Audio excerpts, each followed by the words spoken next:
لا إله إلا الله لا إله إلا الله لا إله إلا الله ما لنا رب سوى. السلام علیکم ورحمۃ اللہ وبرکاتہ. الحمدللہ رب العالمین والعاقبۃ للمتقین والصلاۃ والسلام علی اشرف الانبیاء والمرسلین وعلی آلہ وصحبہ ومن اقتدى بہدیہ الی یوم الدین. اما بعد، فقال اللہ تعالی فی القرآن الکریم: ولن ترضى عنك اليہود ولا النصارى حتی تتبع ملتهم. اللہ تعالیٰ قرآن مجید اندر فرمائے تو सूरत अल-बक़रा जी आयत नंबर 120 त तोखां यहूदी ऐं नसारा हरगिज़ राज़ी न थींदा जेसि ताईं तूं संदन मिलत जी पैरवी न करी. अॼु मुसलमाननि में काफ़ी अहिड़ा माण्हू आहिनि जेके यहूद ऐं नसारा जी पैरवी कंदे फ़ख़्रु महसूसु कनि था ऐं इन खे बाइस एज़ाज़ सम्झनि था. उन जो हिकु सबूत हीअ बि आहे त डिसंबर जी 5 तारीख़ असांजा केतिरा मुस्लमान भाइर क्रिसमस मल्हाइनि था ऐं उन खे ईसा अलैहिस्सलाम जो योम पैदाइश सम्झनि था. हालांकि इस्लाम जेको दीन कामिल आहे, जंहिं दीन जे अंदरि हर ज़िंदगी जे शोबे मुतलिक़ रहनुमाई मौजूदु आहे, उन ई दीन असांखे ॿुधायो आहे त इस्लाम में ईदूं सिर्फ़ु 2 आहिनि. जॾहिं अल्लाह जो प्यारो पैगम्बर मुहम्मद रसूलुल्लाह सल्लल्लाहु अलैहि वसल्लम जिन मके खां हिजरत करे मदीने आया त मदीने जा माण्हू उन ज़माने में 2 ॾिहाड़ा मल्हाईंदा हुआ. जॾहिं अल्लाह जे प्यारे पैगम्बर उन खां पुछियो त हुन जवाब में चयो त इहे असां जाहिलियत जे दौर में इन्हनि ॾींहंनि में रांदि रूंद कंदा हुआसीं. पाण सोगरनि फरमायो: इन अल्लाह क़द अब्दलकुम बिहिमा ख़ैरुम मिनहुमा यौमुल अज़हा व यौमुल फ़ित्र. पाण सोगरनि फरमायो त अल्लाह ताला इन्हनि 2 ॾींहंनि जे बदिले में तव्हांखे इन्हनि खां बहितर 2 ॾींहं अता कया आहिनि. हिकिड़ो ईद उल अज़हा जो ॾींहुं ऐं ॿियो ईद उल फ़ित्र जो ॾींहुं. हाणे हिन हदीस मञा बिल्कुलु वाज़े मालूम थिए थो त अल्लाह जे प्यारे पैगम्बर मुहम्मद रसूलुल्लाह सल्लल्लाहु अलैहि वसल्लम जिन उन जाहिलियत जे ॾियारनि खे क़बूल कोन कयो. अल्लाह जे पैगम्बर उन्हनि खे बरक़रार कोन रखियो, बल्कि पाण उन्हनि ॾियारनि जे मुक़ाबले में ईद उल फ़ित्र ऐं ईद उल अज़हा जो ज़िक्र कनि था. इन मज़ा ई मालूम थियो त दीन इस्लाम असांखे इजाज़त नथो ॾिए त असीं इस्लाम जी जेको ईदूं आहिनि उन्हनि खे छॾे असीं उहे ईदूं मल्हायूं जेके क़ुर हदीस मां साबित न आहिनि ऐं जेके ग़ैर मुस्लिम यहूद ऐं नसारा जो शिआर आहिनि.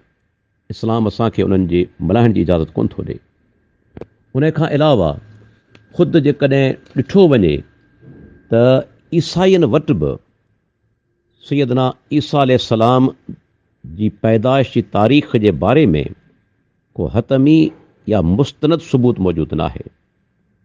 उहे 5 डिसंबर खे ईसा अलैहिस्सलाम जो योम पैदाइश करे मल्हाइनि था, लेकिन उन्हनि वटि इन ई बाबति को बि तारीख़ी या मुस्तनद दलील मौजूदु कोन्हे.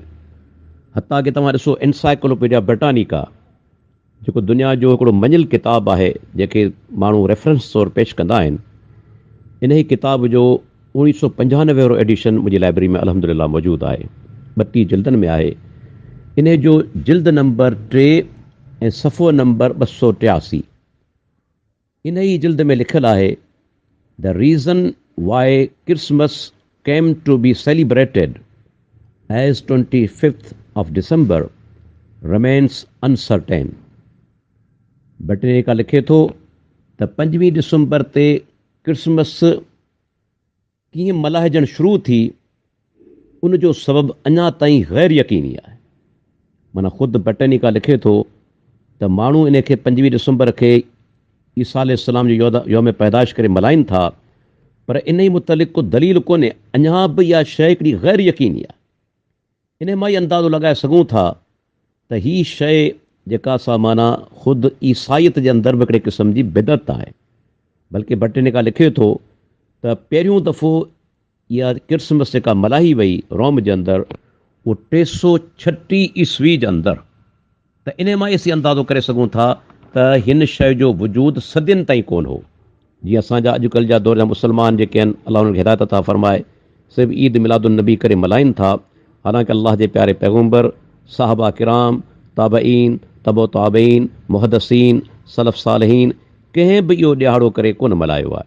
त अहिड़े नमूने सां 25 दिसंबर खे क्रिसमस करे मल्हाइणु, ईसा अलैहिस्सलाम जो यौम पैदाइश करे मल्हाइणु, उनजो सबूत ख़ुदि ईसाइत जे अंदरि बि मौजूदु न आहे। उन खां पोइ दीन इस्लाम असांखे यहूद ऐं नसारा जी मुखालफ़त जो हुकुम ॾिनो आहे। ॾिसो अलाह जे प्यारे पैगम्बर हदीस आहे, सही इब्न हिब्बान जे अंदरि 2186 नंबर हदीस आहे। पाण सुगरा फरमाइनि था, ख़ालिफ़ुल यहूद वन नसारा फ़इन्नहुम ला युसल्लून फ़ी ख़िफ़ाफ़िहिम वला फ़ी निआलिहिम।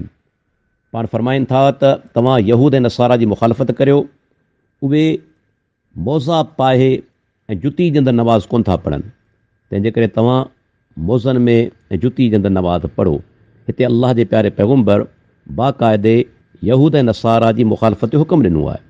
अहिड़े नमूने सां पाण सही मुस्लिम जे अंदरि अचे थो, एतिरे क़दुरु यहूद ऐं नसारा जी मुखालफ़त कंदा हुआ जो यहूदियुनि खे चवणो पइजी वियो, मा युरीदु हाज़र रजुलु अन यदअ मिन अमरिना शयअन इल्ला ख़ालफ़ना फ़ीह।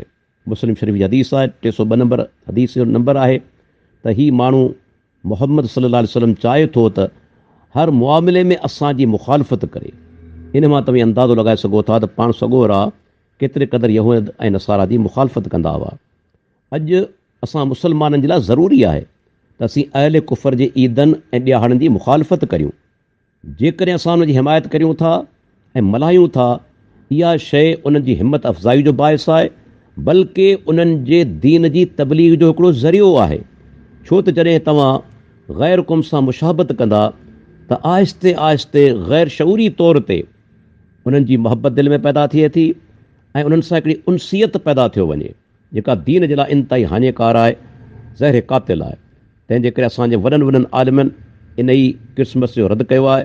शेखुल इस्लाम इमाम इब्न तैमिया रहमतुल्लाह अलैह मजमुल फतावा जे 25 नंबर जिल्द में 329 नंबर सफ़े ते, इमाम इब्न क़य्यिम रहमहुल्लाह अहकाम अहल ज़िम्मा जे अंदरि पहिरियों जिल्द 441 नंबर सफ़ो, शेख मोहम्मद बिन सालिह अल उसैमीन रहमतुल्लाह अलैह पंहिंजे फतावा जे जिल्द नंबर 3 जे अंदरि 44 नंबर सफ़ो इन मिलाद मसीह जो रद्द कयो आहे। ऐं अलाह जे प्यारे पैगम्बर जो फरमान मुबारक आहे, मन तशब्बह बिक़ौमिन फहुव मिनहुम। जेको माण्हू के क़ौम सां मुशाबत करे थो उहो उन्हनि मंझां ई आहे। तंहिंजे करे असां मुस्लमान जेके असांजा दोस्त ऐं भाइर आहिनि, उन्हनि खे घुरिजे त अहिड़ो को बि अमल न कनि जंहिंसां यहूद ऐं नसारा या मुशरिकनि सां जेका मुशाबत थिए। दीन इस्लाम असांजे लाइ अलाह ताला पसंदि फरमायो आहे, उहो अज़ीम दीन आहे, कामिल दीन आहे, उन में कंहिं बि क़िस्म जी कमी न आहे। यानी कंहिं बि क़िस्म जी कमी न आहे त असांखे ॿिए तरफ़ लोणे हणण जी ज़रूरत बि कोन्हे, न की ॿिए तरफ़ निहारण जी ज़रूरत आहे। अलाह ताला असांखे दीन इस्लाम ते पाबंद रखे, क़ाइमु रखे ऐं असांखे हर बिदत खां, हर नाजाइज़ कम खां अलाह ताला महफ़ूज़ फरमाए। वाख़िरु दावाना अनिल हम्दुलिल्लाहि रब्बिल आलमीन।